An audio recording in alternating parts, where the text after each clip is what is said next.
नमस्कार, मैं हूं संजय शर्मा। आप देख रहे हैं 4 PM न्यूज़ नेटवर्क। वैसे तो संसद में बैठे हमारे नेताओं के लिए चिल्लाना और गाली गलौज करना आम बात है। कभी कभी लगता है अनपार्लियामेंट्री भाषा का मतलब सच बोलना और साफ सुथरा बोलना है, क्योंकि पार्लियामेंट्री भाषा तो सच में काफ़ी खराब हो चुकी है। लेकिन एक वाकया जुआ की लड़ाई से आगे चला गया। वक्फ बिल को डिस्कशन करने के लिए, उस पर बातचीत करने के लिए जॉइंट पार्लियामेंट्री कमेटी यानी जेपीसी की मीटिंग चल रही थी। जेपीसी का मतलब होता है कि वो कमेटी जिसमें सत्ता पक्ष और विपक्ष दोनों की तरफ से सांसद होते हैं। इस कमेटी में भी ऐसा ही था। जगदम्बिका पाल, जो कि पूर्व कांग्रेस के नेता हैं और आजकल भारतीय जनता पार्टी के नेता हैं, वो कमेटी को चेयर कर रहे थे। तभी तृणमूल कांग्रेस के कल्याण बनर्जी और भारतीय जनता पार्टी के अभिजीत गांगुली में बहसबाजी हो गई। बहस ने फिर अभद्र शब्दों का रूप ले लिया। बढ़ते हुए पारे के बीच कल्याण बनर्जी ने साथ में रखी पानी की पीने वाली बोतल टेबल पर दे मारी। बोतल कांच की टूट गई और कल्याण बनर्जी के अंगूठे और उंगली में चोट आ गई, टाँके लगवाने पड़े। बात यहीं तक रहती तो शायद बड़ा मुद्दा ना बनता, मगर कमेटी के अध्यक्ष जगदम्बिका पाल गजब आदमी है। एक दिन के मुख्यमंत्री बने थे, आपको याद होगा। पाल साहब का कहना है कि बनर्जी उन्हें चोट पहुंचाना चाहते थे। ऐसा होते ही कमेटी बिग बॉस का घर बन गई। जैसे बिग बॉस में होता ना, डिशम डिशम डिशम। टीवी चैनलों पर बहस गर्म है, जिसमें कल्याण बनर्जी के समर्थक कह रहे हैं कि किसी और को मारना होता तो सीधे बोतल उठा के मार देते, अपना हाथ क्यों फुड़वाते। वहीं दूसरी तरफ जगदम्बिका पाल का कहना है कि मुझ पर बोतल से हमला हुआ है, मेरी आंख भी जा सकती थी। और ये तो ईश्वर की कृपा है कि नैरो एस्केप हुआ, मेरे ही सामने तो आके गिरा। ये भी तो नहीं कि हुआ और मेरे सामने गिरा। अगर वो मेरे ऊपर बोतल गिर जाती तो मेरी आंख भी जा सकती थी, मेरे चेहरे पे कितना नुकसान हो सकता था। इस घटना के बाद पक्ष और विपक्ष फिर से सब लोग दो खेमों में बंट गए। भाजपा के निशिकांत दुबे ने प्रस्ताव रखा कि बनर्जी को उनके व्यवहार के लिए कमेटी से निष्कासित कर देना चाहिए। जबरदस्त आदमी हैं निशिकांत दुबे, जाने कहाँ की कहाँ निकाल के ले आते हैं। हालांकि बहस के दौरान ये बिग बॉस का ये प्रस्ताव पास हुआ कि एक दिन के लिए कल्याण बनर्जी को सस्पेंड किया जाए। भाजपा के 9 लोगों ने पक्ष में और बाकी 8 लोगों ने विपक्ष में इस बात पर वोट किया।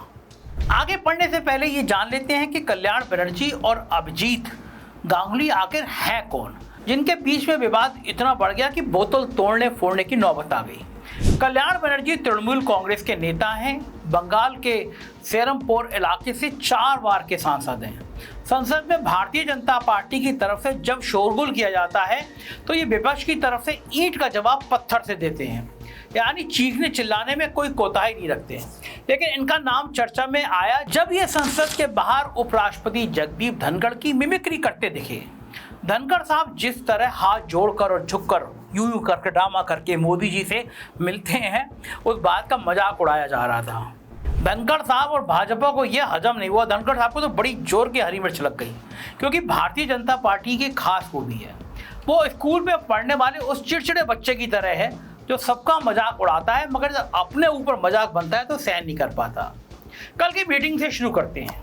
जिन निशिकांत दुबे को कल्याण बनर्जी का बोतल तोड़ना नागवार गुजरा, संसद की मर्यादा के परे लगा और उनको सस्पेंड करने के लिए जो प्रस्ताव लिया है, उन निशिकांत दुबे जी का खुद का बर्ताव देखने योग्य है।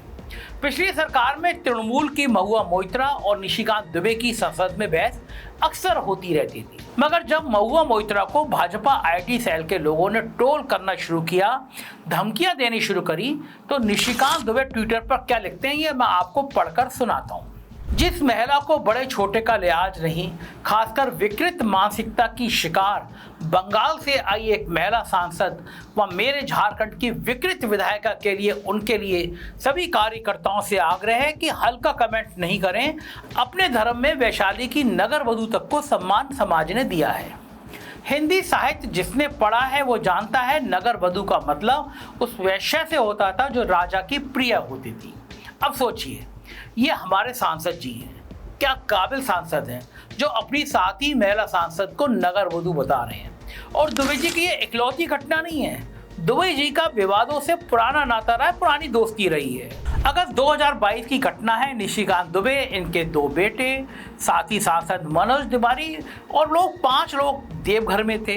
वहां से चार्टर्ड फ्लाइट लेकर वापस दिल्ली आना चाहते थे, मगर देवघर एयरपोर्ट ने सुरक्षा मानकों के हिसाब से उस वक्त उड़ान नहीं भर सकते ये कह दिया। तो दुबे जी के साथ यानी ATC यानी एयर ट्रैफिक कंट्रोल के ऑफिस में घुस गए, जबरन क्लियरेंस मांगने लगे। इस बाबत एयरपोर्ट स्टाफ ने सबके खिलाफ FIR करा दी। ये FIR झारखंड हाई कोर्ट ने रद्द कर दी, लेकिन सुप्रीम कोर्ट ने मामले का संज्ञान लिया और मामला आज भी सुप्रीम कोर्ट में लंबित है। अब JPC के दौरान उपजे इस विवाद के दूसरे किरदार से मिलते हैं। वो है भारतीय जनता पार्टी से पहली बार के सांसद अभिजीत गांगुली। लेकिन अभिजीत जी राजनीतिक जीवन शुरू करने से पहले चर्चा में आ गए थे। वो बंगाल हाई कोर्ट के जज थे, रिटायर होने वाले थे, लेकिन रिटायरमेंट से पहले लोकसभा चुनाव थे, इसलिए अपनी रिटायरमेंट से 2 महीने पहले साहब ने इस्तीफा दे दिया और 2 घंटे के भीतर भाजपा में शामिल होने का ऐलान कर दिया। न्यायपालिका के माथे पर कलंक का टीका लगा दिया। बहुत सवाल उठे कि इतनी जल्दी भाजपा में शामिल हो गए, यानी पहले से बात चल रही होगी। तो गांगुली जी की बात आपको हंसने पर मजबूर कर देगी। इन्होंने कहा ज़्यादा नहीं, पर पहले से बस 2 हफ्ते से संपर्क में था।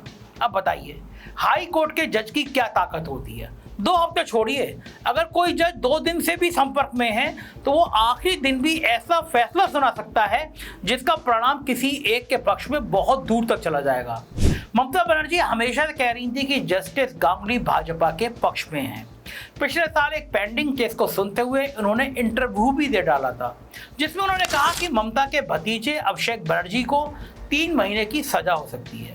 खुद सुप्रीम कोर्ट को कहना पड़ा कि केस सुनते हुए जज को इंटरव्यू देने का अधिकार नहीं है, मगर गांगुली जी को इससे बहुत फर्क नहीं पड़ा।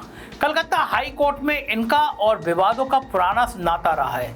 एक बार अपने कोर्ट में एक वकील को ही जेल भेजने का हुक्म दे डाला। बार एसोसिएशन ने फिर तगड़ा विरोध किया और भारत के इतिहास में अभिजीत गांगुली वो पहले जज बने जिनको वकीलों से माफी मांगनी पड़ी। और ऐसे महानुभाव को भाजपा ने पलके बिछाकर चुनाव लड़ने के लिए टिकट भी दे दिया, पार्टी में शामिल करा दिया। खैर भाजपा किसे टिकट दे या किसे नहीं, ये भाजपा जाने। हम वापस JPC की घटना पर आते हैं। कल्याण बनर्जी ने खुद को चोट पहुंचाई या जगदम्बिका पाल के हिसाब से वो उनको बोतल मारना चाहते थे, ये तो JPC के अंदर का विषय है और उन्हें ही पता लगाना है। सवाल हमारे लिए है कि आखिर ऐसा क्या डिस्कशन चल रहा होगा जो माहौल इतना गर्म हो गया। डिस्कशन का विषय था वक्फ बोर्ड बिल। इस मुद्दे से हमारे देश की राजनीति काफी वक्त से गरमाई हुई है। 8 अगस्त को मोदी सरकार ने यह बिल लोकसभा में पेश किया। हिंदू मुसलमान होता उससे पहले नीतीश ने और चंद्रबाबू नायडू ने आंखें तरेरी और उस वक्त ये JPC कमेटी को भेज दिया गया। सब पार्टियों में से मौजूद सांसद अब इस पर विचार विमर्श कर रहे हैं कि कौन से बदले जाने वाले नियम ठीक हैं और कौन से नहीं।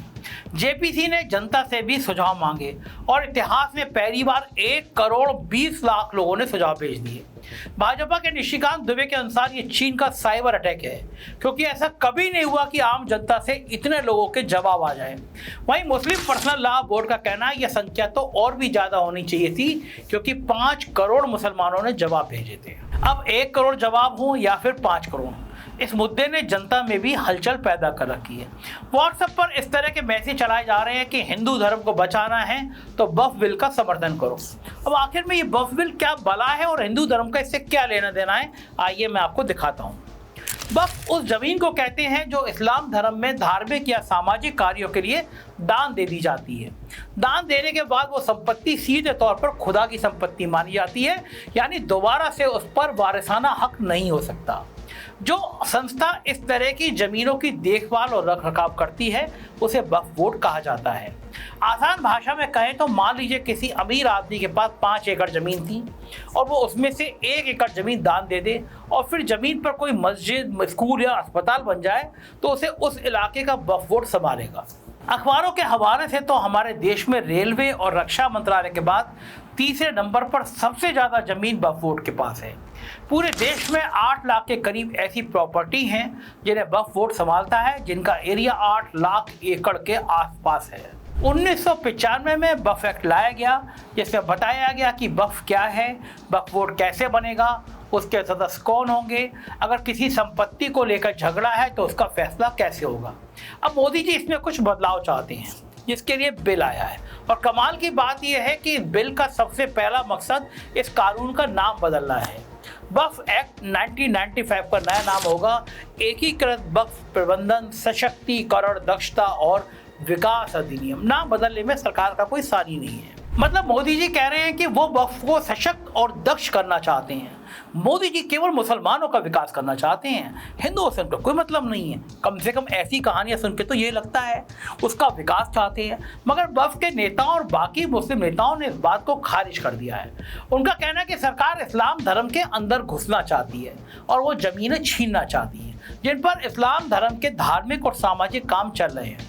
दोनों तरफ की बातों को बदले हुए नियमों को नज़र से देख लेते हैं। पहले के कानून में लिखा है कि 3 तरीके से कोई संपत्ति वक्फ बन सकती है। सबसे पहले कोई व्यक्ति खुद अपनी ज़मीन को वक्फ में देने की घोषणा कर दे।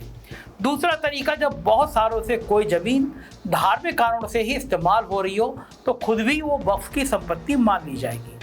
तीसरा ये कि अगर मुस्लिम बिना किसी वारिस के मर जाए तो ऐसी संपत्ति भी वक्फ में दी जा सकती है। बदले हुए नियम में कहा गया है कि कोई गैर मुस्लिम आदमी तो अपनी ज़मीन वक्फ में दे ही नहीं सकता।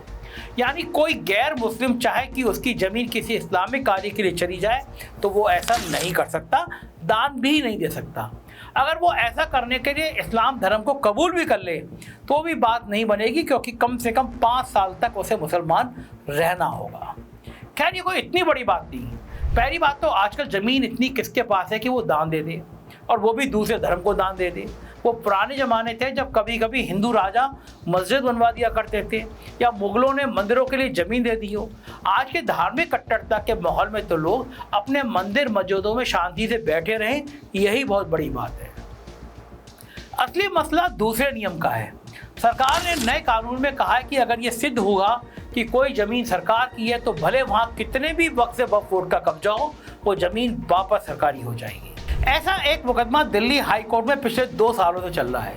यहाँ सरकार का दावा है कि 1911 से 1914 के बीच दिल्ली की 123 संपत्तियाँ उस वक्त को भारत सरकार के कब्जे में आ गई थी। वहीं वक्फ बोर्ड का कहना है कि सैकड़ों सालों से ज़मीन धार्मिक कामों के लिए इस्तेमाल हो रही है। अब इन सब मसलों को सुलझाने समझने में देश के अलग अलग कोर्ट को सालों लगेंगे। हो सकता है कि जो नया कानून बने उसे भी सुप्रीम कोर्ट में चुनौती दे दी जाए, लेकिन इन सब के बीच आम जनता में जहर घुल चुका है। ना तो आम हिंदू को तिरुपति बालाजी मंदिर में रखा हजारों किलो सोना मिलेगा और ना ही आम मुसलमान के लिए वक्फ बोर्ड की खाली पड़ी जमीनों में घर बनाए जाएंगे।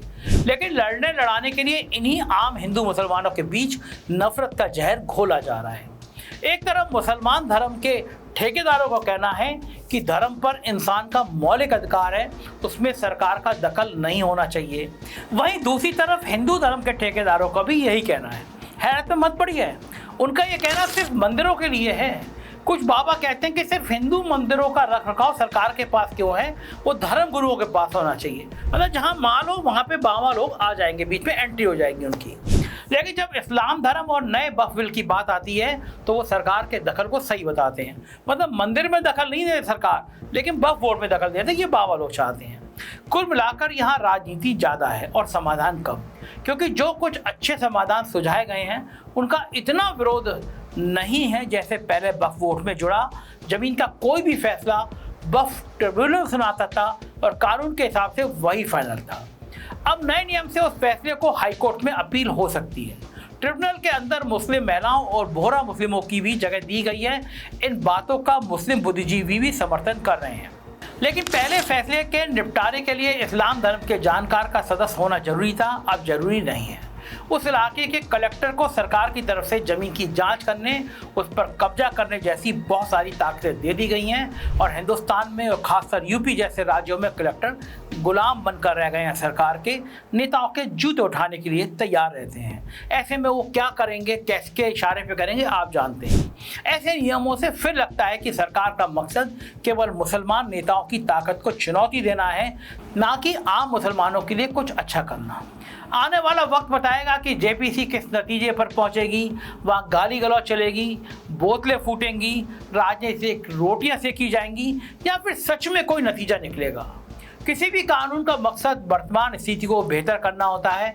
अगर मुसलमान समाज में कुछ ठीक किया जाना है तो उसके लिए भी कानून बनाना सरकार का धर्म भी है और अधिकार भी, क्योंकि मुस्लिम भी इस देश के उतने ही नागरिक हैं जितने हिंदू या किसी और धर्म के लिए। आज तक भाजपा ये झूठा आरोप लगाती आई है कि पहले की सरकारों ने अल्पसंख्यकों को रिझाने के लिए काम किया है।